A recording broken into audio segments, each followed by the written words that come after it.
যে ১৪ দফার একটা খসড়া সমঝোতা লক্ষ্য ইয়ে করা হয়েছে, আলোচনা প্রক্রিয়া চলছে যে ১৪ দফা খসড়ার মাধ্যমে।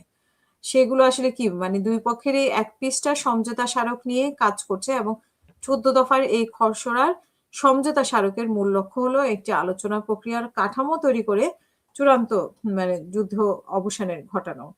এর মধ্যে কি আছে? মানে আগের গুলোই নাকি? আমরা ১৪ দফা আমরা জানি কি আছে।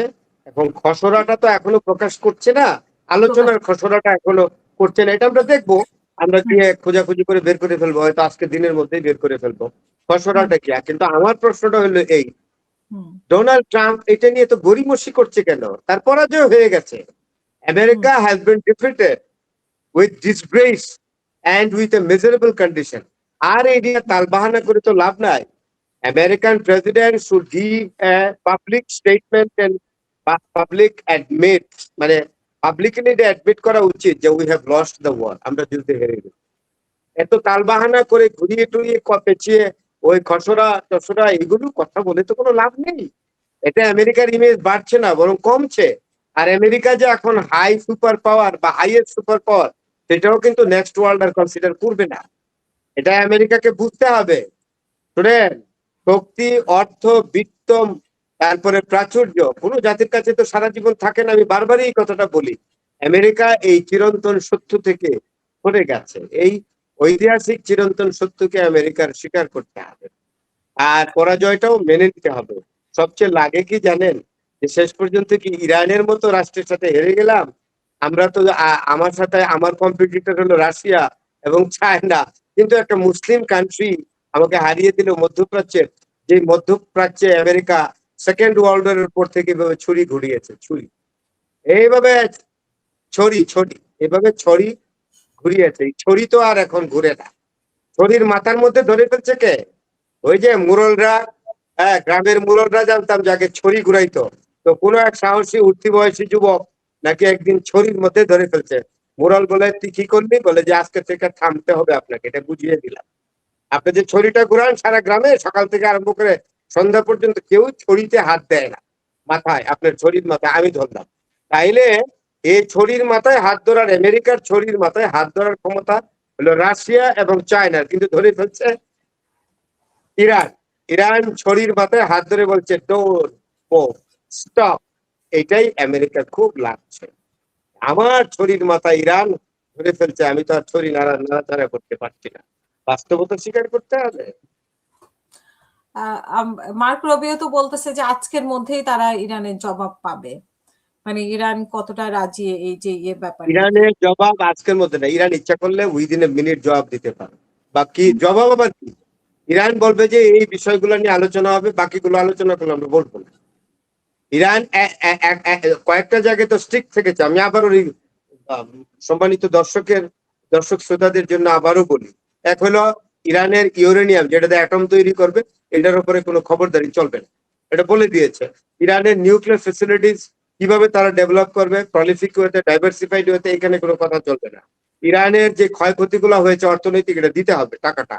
আর ইরানের যে বিভিন্ন ফেসিলিটি, সম্পদ গুলো, ওয়েলথ গুলো যেখানে আটকে রেখেছে আমেরিকা এম্বার্গো দিয়ে, স্যাংশন দিয়ে, এগুলো ছেড়ে দিতে হবে বলা আছে।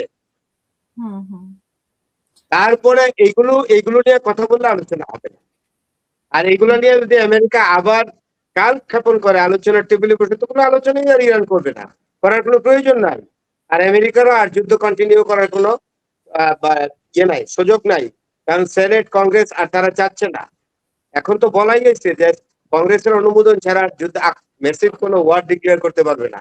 আর এসব খন্ড খন্ড যুদ্ধ, এটা তো খন্ড যুদ্ধ, এটাকে বলে প্রক্সি ওয়ার, এটাকে এক্সক্লুসিভ ওয়ার। কোন এক্সক্লুসিভ ওয়ার ইরানের বিরুদ্ধে যেতে হলে Donald Trump must need the permission of Congress and Senate. এটা তো দিচ্ছে না তারা। হুম। আর ডোনাল্ড ট্রাম্পকে দিয়ে তারা আর আমেরিকা চালাইতে চাচ্ছে না তো, সেনেট এবং কংগ্রেস। এখন যত কথাই বলুক, এখন বিরাট ক্ষতি করে ফেলেছে ডোনাল্ড ট্রাম্প।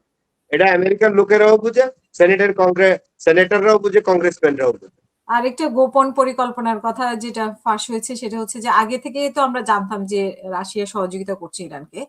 এখন আরো যেটা যুক্ত হয়েছে যে ইরানকে ড্রোন সহায়তা আমেরিকানদের হত্যার নীল নকশা করছে। মানে শুধু ড্রোন সহায়তা না, আমেরিকানদের হত্যা করার নীল নকশাও তৈরি হয়েছে।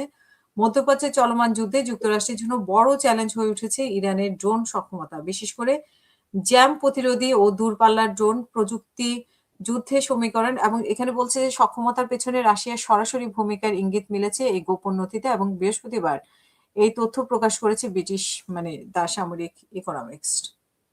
আমি আপনাকে এই জায়গায় একটা পরিষ্কার কথা বলবো। আমি যতদূর ইরানকে জানি, শুধু ফাইবার অপটিক ড্রোন না, স্যাটেলাইট নিয়ন্ত্রণে দূরপাল্লায় ড্রোন সরবরাহের প্রস্তাব দিয়েছে। শুধু অস্ত্র সরবরাহ নয়, এসব ড্রোন পরিচালনা প্রশিক্ষণ দেওয়ার পরিকল্পনা ছিল নথিতে। এখন ইরান তো আকাশ বিজ্ঞানে আগে গেছে, ইরান তো সব রেডি করছে, তারা রকেট পাঠাচ্ছে। রকেট পাঠাইলে তখন সুপার পাওয়ারের স্ট্যাটাসটা পাকাপোক্ত হয়। এখন ইরান রকেট পাঠাবে, বুঝছেন না? আর ড্রোন স্যাটেলাইট এগুলো তো ইরানের আছেই।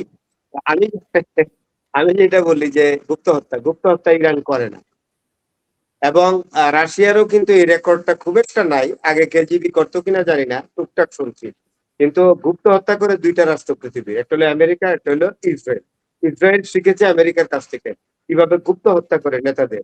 আপনি দেখেন তো ইরানের কতগুলো নেতাকে, সর্বোচ্চ ধর্মীয় নেতা আলী খামেনি থেকে শুরু করে মিলিটারি স্টলওয়ার্ড পার্সোনালিটি এবং ডিফেন্স স্ট্র্যাটেজিস্ট কত লোককে মারলো এই গুপ্ত হত্যার মাধ্যমে, তাই না? ইরান কি ইচ্ছা করলে, ইরানের যে এখন সক্ষমতা, ইরানেরও তো একটা ইন্টেলিজেন্স আছে শক্তিশালী। তো ইরান কি কোনোদিন ইসরায়েলের বা ইসরায়েলে কোনো গুপ্ত হত্যা করেছে? কেউ যদি বলে ক্ষমতা নাই, নো, ইরানের এতদিন যুদ্ধ করার ক্ষমতা আছে, একটা গুপ্ত হত্যার ক্ষমতা নাই, এটা যদি কেউ বলে আমি বিশ্বাস করবো না। আমেরিকা কোনো কনসুলেটে গিয়ে গুপ্ত হত্যা করেছে? আমেরিকার কোনো অ্যাম্বাসেডার কোনো কোথাও গিয়ে হত্যা করেছে ইরান?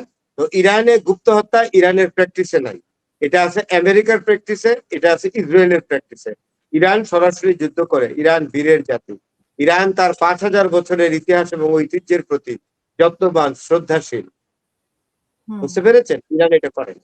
জি, আমরা এবার পশ্চিমবঙ্গ নিয়ে আমরা এই ব্যাপারে ইরান এবং যুক্তরাষ্ট্রের ব্যাপারে আর কিছু বলার আছে কিনা ফরাদ ভাই, কোনো কিছু যুক্ত করবেন কিনা? আর কিছু বলার নাই, একটাই বলা, আক্ষরিক অর্থে আমেরিকা পরাজিত হয়েছে। সবচেয়ে আমেরিকার ভালো হবে যত তাড়াতাড়ি সম্ভব ইরানের সাথে একটা শান্তিপূর্ণ সমাধানে পৌঁছা, একটা এগ্রিমেন্টে যাওয়া, যাতে আর ভবিষ্যতে এরকম ইরানের সাথে আর আমেরিকার কোনো সংঘাত না হয়, এটাই আমি আশা করি। ধন্যবাদ। জি, আমরা এখন মানে মুখ্য